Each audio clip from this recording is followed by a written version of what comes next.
বিশ্বভারতী সমাবর্তনে যোগ দিতে শান্তিনিকেতনে এলেন নরেন্দ্র মোদী, শেখ হাসিনা, মমতা বন্দ্যোপাধ্যায়।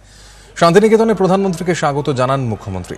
10 বছর পর আচার্যের উপস্থিতিতে সমাবর্তন অনুষ্ঠিত হল বিশ্বভারতীতে। মূল অনুষ্ঠানে যাওয়ার আগে রবীন্দ্র ভবনে যান প্রধানমন্ত্রী। ভিজিটার্স বুকেও সই করেন তিনি। সেখানে তাকে স্বাগত জানান বিশ্বভারতীর উপাচার্য সবুজকলি Sen.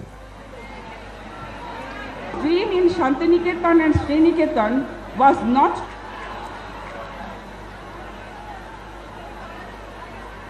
are holding this joyful ধর্মকে বজায় রেখে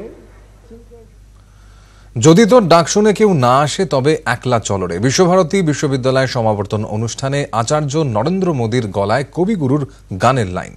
মোদী বলেন, সাধারণ মানুষও এক পা হাঁটলে কেন্দ্রীয় সরকার 4 পা হাঁটবে। आप याद रखिए जो गुरुदेव ने कहा था, যদি তোর ডাক শুনে কেউ না আসে তবে একলা चालो रे। अगर आपके साथ चलने के लिए कोई तैयार नहीं है तब भी अपने लक्ष्य की तरफ अकेले ही चलते रहो। लेकिन आज मैं यहां आपको ये कहने आया हूं कि अगर आप एक कदम चलेंगे तो सरकार 4 कदम चलने के लिए तैयार है।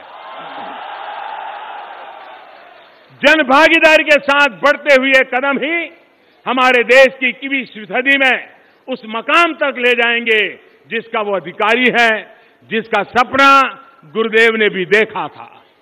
साथियों, गुरुदेव ने अपने निधन से कुछ समय पहले गांधी जी को कहा था कि विश्व भारती वो जहाज है जिसमें उनके जीवन का सबसे बहुमूल्य खजाना रखा हुआ है। उन्होंने उम्मीद जताई थी कि भारत के लोग, हम सभी इस बहुमूल्य खजाने को संजो कर रखे, तो इस खजाने को न सिर्फ संजोने बल्कि इसको और समृद्ध करने की बहुत बड़ी जिम्मेवारी हम सब पर है। বিশ্বভারতী সমাবর্তন অনুষ্ঠানে নরেন্দ্র মোদী এবং শেখ হাসিনা আজ আসেন। তার আরও একটা বিশেষ কারণ রয়েছে। বাংলাদেশ ভবনের উদ্বোধন আজ হলো। শেখ হাসিনার হাত ধরে উপস্থিত ছিলেন প্রধানমন্ত্রী নরেন্দ্র মোদীও।